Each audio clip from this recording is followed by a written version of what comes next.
the boardroom and the question of whether marketing people, brand managers should sit on the boards of companies, especially if they're female, I presume. It is certainly true that the directors should understand marketing and be able to take a marketing perspective. And it is certainly true that the lifeblood of the company comes from marketing. It comes from customers and it comes from the brands, and you need to study that with great intensity.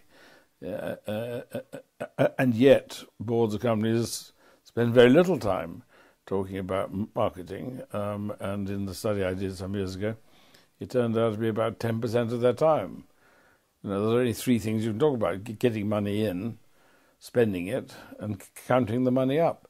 And you don't make any money from spending it or counting it. You know, it survives on the basis of the money you get in. And only 10% of the time of a board, on average, is spent on that, which is absurd, because that's what's difficult. In fact, what we should teach at MBA school is simply marketing, because all the other things are easy. If you get the money in, you can pay for everything else. So that, yes, marketing should be represented on the board in the sense that the directors understand marketing, give it importance, and give time to that as a subject. In the study I did at that time, I was able to split the boards between those with marketing directors, marketing people on the board, and those that hadn't. And funnily enough, they spent slightly less time talking about marketing if there was a marketing person on the board. You can explain that in different ways, but this is a cause that for a great number of my long years, I have subscribed to.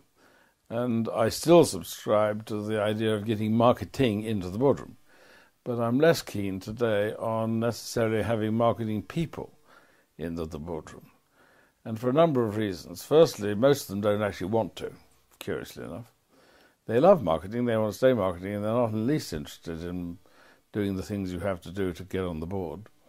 Some are, but most aren't.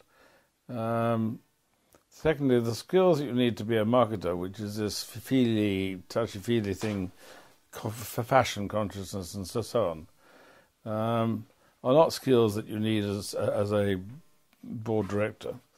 The difficulty with intellectualizing and having rational arguments.